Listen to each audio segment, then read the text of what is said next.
बुलंद आवाज में गुरु महाराज का जय घोष करें। अगर सत्संग में जिसे मनुष्य का मुख नहीं खोलते हैं, गुरु महाराज की गुरु का ध्वनि में अगर मन लगा करके नहीं करते हैं, अंत समय में भी उसको मुख में राम नाम गुरु नाम का नाम नहीं आता है, इसलिए उसका जीवन अधोगति में चला जाता है। इसलिए हम लोग एक बार जोरदार आवाज में गुरु महाराज को जय घोष करें। प्रेम से बोलिए श्री सद्गुरु महाराज की जय।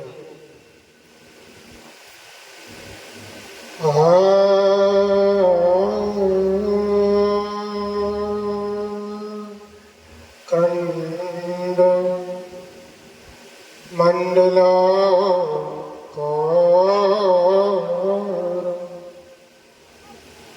व्याप्तं येन चराचरं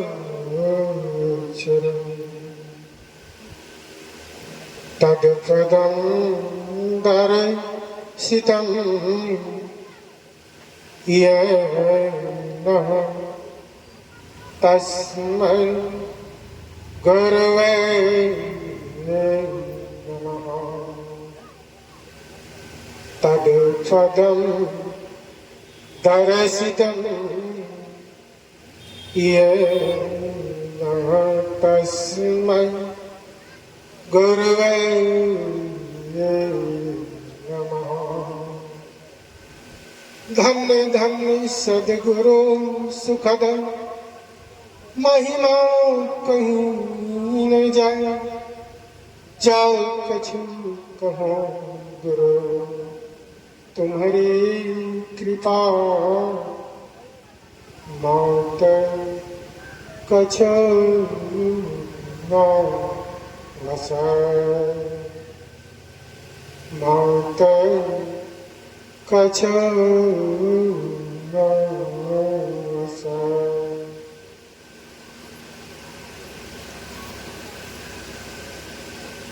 अज्ञात रूप में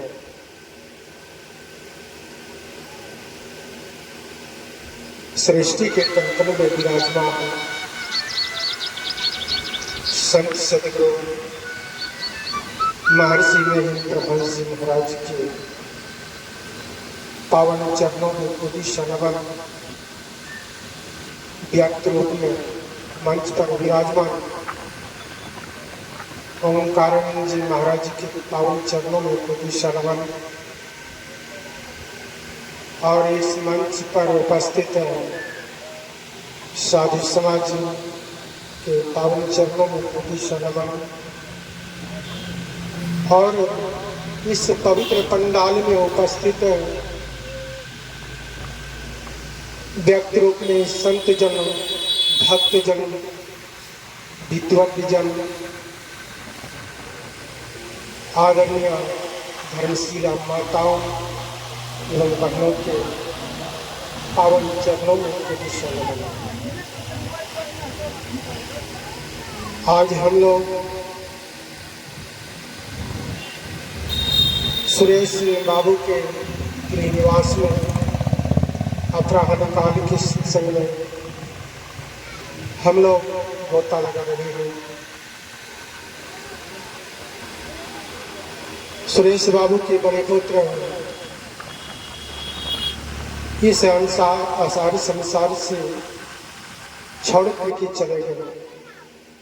उस दिवंगत आत्मा की शांति हेतु यह कल से ही रामायण पाठ है, भगवान श्री राम का पाठ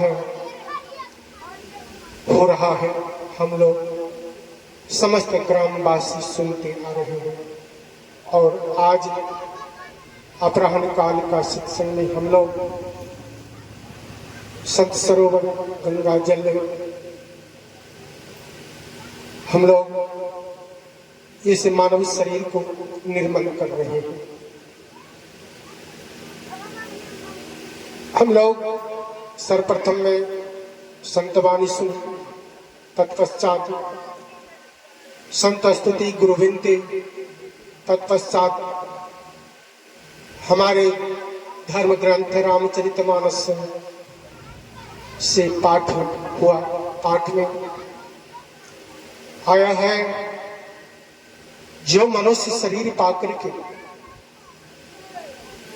ईश्वर परमात्मा का भजन नहीं करते हैं, भगवान श्री राम का भजन नहीं करते हैं,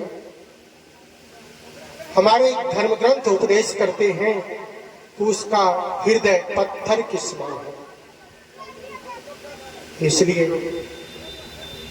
हम सबों को मानव शरीर पाकर के ईश्वर परमात्मा का भजन करें, ईश्वर परमात्मा का गुणगान करना चाहिए, भगवान श्री राम का गुणगान करना चाहिए। अर्थात महापुरुष कहते हैं, जो ईश्वर का भजन नहीं करते हैं अंत समय उसका दुखद होता है, उसका जीवन अधोगति में चला जाता है। इसलिए हम सब मानव को चाहिए कि परमात्मा से जुड़ करके गुरु के वचनों का पालन करते हुए जीवन गुजारें तो बहुत बड़ा जीवन में आप कमाई करके लेते हैं। तो रामचरितमानस में हम लोग सुन रहे थे कि बड़े भाग मानुष तन पावा, सूर्य दुर्लभ सदन ग्रंथ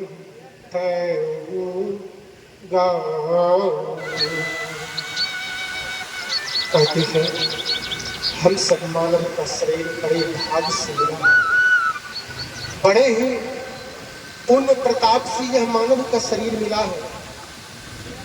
यह हमारे धर्म ग्रंथ साक्षी है, हमारा धर्म ग्रंथ बताते हैं।